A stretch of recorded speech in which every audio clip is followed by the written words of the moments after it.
गुजरात के वडोदरा में महिसागर नदी पर जब ब्रिज ढहा तो यह कोई हादसा नहीं था, यह भ्रष्टाचार के जरिए की गई आम आदमी की सुनियोजित हत्या थी।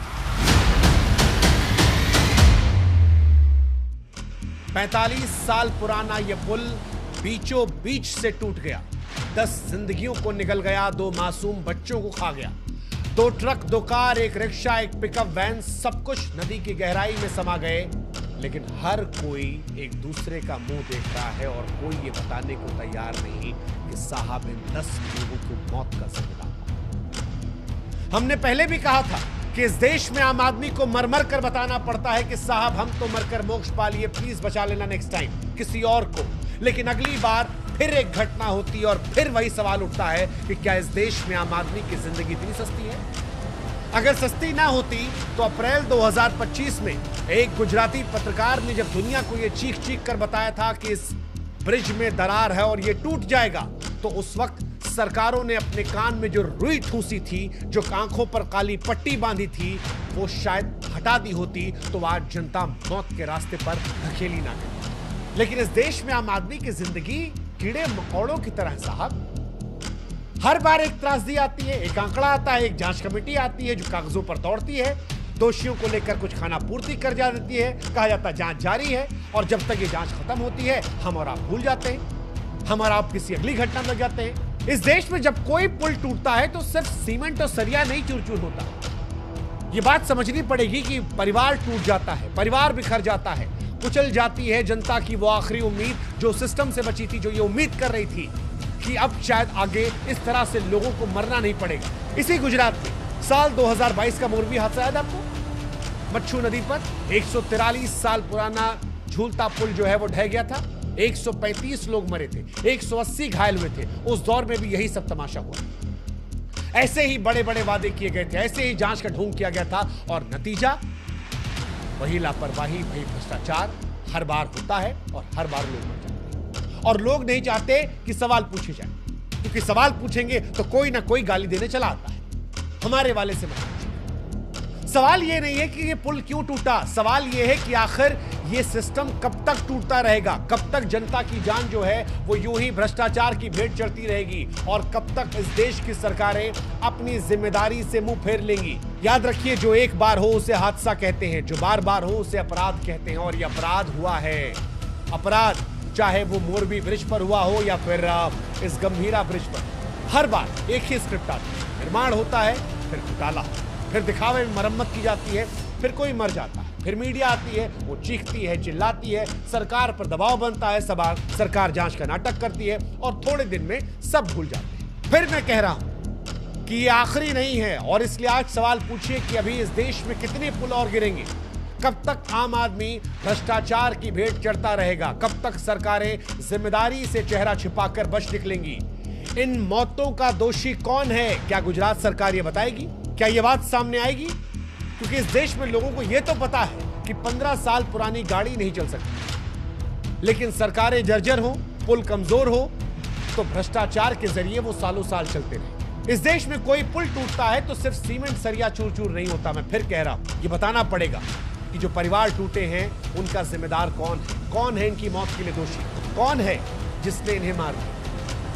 बहुत शर्म से कहना पड़ रहा है कि अंग्रेजों ने हमारे यहां 200 साल राज, लेकिन आज भी अंग्रेजों के 100-150 साल बनाए पुल सीना तान कर खड़े।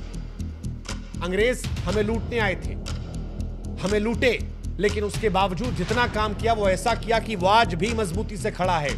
और हमारे यहां देसी इंजीनियरिंग का कमाल, हमारे देसी लोग साहब 8-8 साल तक काम करते हैं, और जिस दिन उद्घाटन होना होता है उसी दिन टूट जाता है। कई बार उद्घाटन से पहले टूट जाता है। बरसात में सड़कें पहली बारिश में बह जाती हैं। ये पुल 40-45 साल में धराशायी।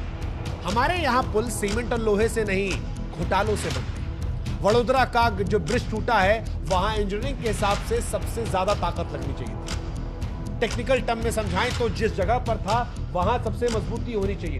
बेंडिंग मूवमेंट का दबाव वहां पड़ता है जहां सबसे ज्यादा मजबूत मटेरियल, सबसे सटीक डिजाइन और सबसे ज्यादा देखभाल होनी चाहिए। लेकिन हमारे ठेकेदार करप्ट कहीं के, उन्होंने सीमेंट की जगह रेत, लोहे की जगह जंग डाल दिया, और अफसरों को शायद मोटा पैसा मिला होगा इसलिए फाइलें। हर साल इस पुल पर मरम्मत के नाम पर करोड़ों रुपए डकारे गए और वो पैसे भी इनके नहीं थे, वो हमारे आपके पैसे थे। लेकिन मरम्मत कागजों पर हुई, ठेकेदार की जेब में हुई, नेताओं के बैंक खाते में हुई और नतीजा ये रहा कि 10 लोगों की जिंदगी चली गई। 10 लोगों की जिंदगी, किसी को कोई फर्क नहीं पड़ता। बार बार कह रहा हूं कि इस देश में आम आदमी की जिंदगी जो है वो सिर्फ एक आंकड़ा है। पैदा हुए तो एक आंकड़ा, मर गए तो एक आंकड़ा, आपको कोई देखने पूछने वाला नहीं। फिस्सी की रिपोर्ट कहती है कि भारत में सबसे ज्यादा भ्रष्टाचार जो है वो इसी इंफ्रास्ट्रक्चर में होता है। इस देश में जब सड़क बनती है, पुल बनता है, अस्पताल बनता है, स्कूल बनता है, डैम बनता है, बिजली खंभा बनता है, कहीं भी ईंट पत्थर आती है, हर बिल में घोटाला होता है। 2022 में गुजरात में 135 लोग मरे थे। आज गुजरात में 10 लोगों की मौत हुई है पुल ढहने से। लेकिन इस देश में पुल ढहना कुछ नया नहीं है। साल 1977 से लेकर 2017 तक 40 सालों में इस देश में आपको जानकर हैरानी होगी कि 2000 पुल ढह गए। अगर केवल 10 साल की बात की जाए तो हमारे देश में 500 से ज्यादा पुल ढह गए। यानी हर महीने औसतन 4 पुल जो है वो हमारे देश में ढह जाते हैं। और हर पुल के साथ कुछ जिंदगी, कुछ परिवार, कुछ बच्चों के माँ बाप, कुछ बच्चे हमेशा के लिए खो जाते हैं। मोरबी से लेकर वडोदरा तक हर बार ये भ्रष्टाचार ही गवाही देते हैं। हम उस देश में रहते हैं जहां 15 साल पुरानी गाड़ी चलाने पर जनता को जेल की हवा खानी पड़ती है, लेकिन हर साल मरम्मत होने वाले पुल पर जब पुल ढहते हैं तो कोई कार्रवाई नहीं या खाना पूर्ति, क्योंकि अगर खाना पूर्ति ना होती तो फिर ये घटनाएं नहीं, और ये सिस्टम चलता रहता है। और इसीलिए आज हम सवाल पूछ रहे हैं कि ये कैसा इंसान, ये कैसा विकास है? क्यों इस देश में आम आदमी कीड़े मकोड़ों की तरह मर रहा है? क्यों बार बार मरकर बताना पड़ता है कि हम मर गए साहब, प्लीज नेक्स्ट टाइम बचा लो। भारत में सड़कें नहीं, कमीशन का जाल है। आपको जानकर हैरानी होगी, भारत में अधिकतर सड़कें तारकोल की है और तारकोल की सड़कों पर ही सबसे बढ़िया भ्रष्टाचार होता है। घटिया मटीरियल डालो, कागज पर मोटा बिल बनाओ, रिबन काटो, फोटो खिंचवाओ, 6 महीने में सड़क उखड़ गई, नया टेंडर आ जाए, जनता एक्सीडेंट में मर गई, कोई बात नहीं, आम आदमी तो मरता रहता है।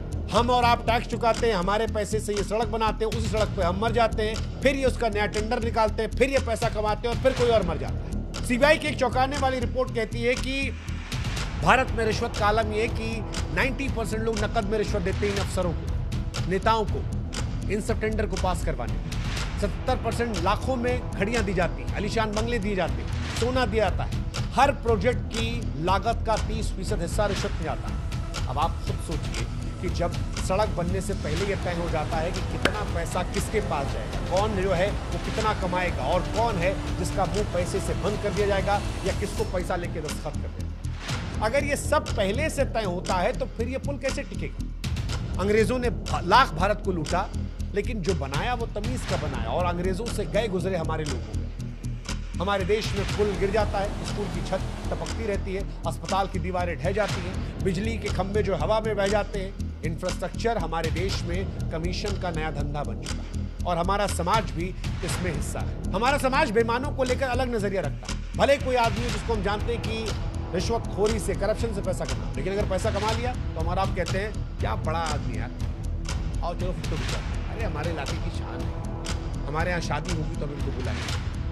और कोई ईमानदार आदमी कहते पागल आदमी भैया, ईमानदारी का ढोल पीट रहे हैं। हमारे देश में भ्रष्टाचार अब गुनाह रही नहीं है, काम निकालने का स्मार्ट तरीका। कोई रातों रात बंगला बनाए, लग्जरी गाड़ी में घूमे, लोग तारीफ करते हैं, भाई साहब भला आदमी कमाल है यार। कोई नहीं पूछेगा कि अरे सारा पैसा छाप ले रहे हैं करप्शन से, बेशरम आदमी है, कोई नहीं कहेगा। आप खुद देख लीजिए अपने अगल बगल। लेकिन कोई आदमी अगर सिस्टम से लड़ रहा हो, धमकी सह रहा हो, ईमानदारी से जीना चाह रहा हो, तो लोग कहेंगे अरे पागल है, ईमानदार बनने, हरिश्चंद्र बने। यही मानसिकता से हमारी चुप्पी, ये जो ठीक है ना यार, पैसा देके काम हुआ तो क्या दिक्कत है। मतलब दुनिया के हम इकलौते देश हैं जहां पर घूस कम लगे इसके लिए हम फोन लगवाते हैं। अब फोन लगाएंगे भैया थोड़ा सा कम पैसा ले लीजिएगा, हमारी जान पहचान के। ये बेशर्मी हमारे देश में, और इसीलिए ये घटनाएं गुजरात में जो हुआ या राजस्थान में जो हो रहा है, मध्य प्रदेश में जो हुआ, महाराष्ट्र में या और देश के अलग अलग कोनों में, हर जगह आप जानते हो सड़क पुल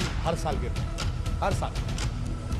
ये उसी लापरवाही, क्योंकि वो भी जानते हैं जांच कमेटी बनेगी, हरियाले आंसू बहाए जाएंगे, 4 दिन ट्वीट करेंगे, शांत हो जाएंगे। अरे भाई साहब, कौन ठेकेदार है, कौन अफसर है, कौन इंजीनियर है, कौन नेता है, कौन है 10 लोगों की मौत का जिम्मेदार? कोई बताएगा? एक बार हादसा हुआ तो मान लिया ठीक है गलती हो गई, लेकिन दूसरी बार के बाद नहीं यार। 145 करोड़ की आबादी में अगर 10 लोग मरे हैं तो ऐसा लगता है शायद सरकारों को फर्क नहीं पड़ेगा। मीडिया में भी 90% लोगों को कोई फर्क नहीं पड़ता, उनको हिंदू मुसलमान करना है, लेकिन हमको फर्क पड़ता है। और इसीलिए हम आपसे कह रहे हैं कि आपको भी भ्रष्ट लोगों को इज्जत देना बंद करना। जब तक आप भ्रष्टाचारियों का सम्मान करेंगे तब तक ये सब चलता रहेगा। कब तक अपने टैक्स के पैसों से बनाए जर्जर पुलों पर मौत की सैर करेंगे? कब तक आप भ्रष्टाचार की भेड़ चढ़ेंगे?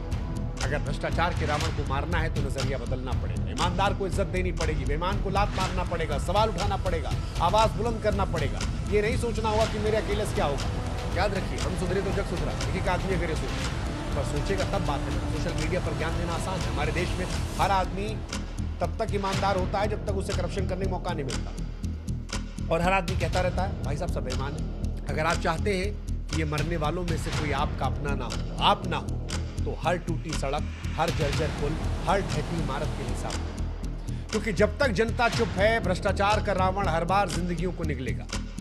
गुजरात वो राज्य है जहां पर विकास का मॉडल कहा जाता है, लेकिन इस विकास के मॉडल में ये कैसा विकास है जहां पुल टूट रहे हैं, लोग मर रहे हैं, दोषी बच जाते हैं। मोरबी की 135 मौत हो या वडोदरा की 10, हर लाश भ्रष्टाचार की गवाही दे रही है। जमीनी हकीकत यही है कि इस देश में टूटी सड़कें, जर्जर पुल और भ्रष्टाचार का काला साम्राज्य जड़ें इतनी गहरी कर चुका है कि अब उसकी सड़न हमारी नाक नहीं हमारी आत्मा में पहुंची। सवाल ये कि विकास के नाम पर विनाश का खेल कब तक चले। वडोदरा का टूटा हुआ ब्रिज सिर्फ एक हादसा नहीं, सिस्टम की टूटी है। भ्रष्टाचार का बोझ जितना भारी है कि वो जिंदगियों को रौंद देता है। गुजरात सरकार बेहतर है इन लोगों को सजा दे, जवाबदेही तय करे। ठेकेदार, अफसर, इंजीनियर सबका हिसाब जनता की जान की कीमत को तय करे, वरना ये टूटते पुल, बिखरते सपने और मरती जिंदगियां एक दिन लोगों को ले डूबेंगी। और हिंदुस्तान की जनता को भी समझना पड़ेगा कि भ्रष्टाचार के इस रावण का दहन जरूरी है, क्योंकि अब नहीं जागे तो अगला टूटने वाला तुम्हारा सपना, तुम्हारा अपना या तुम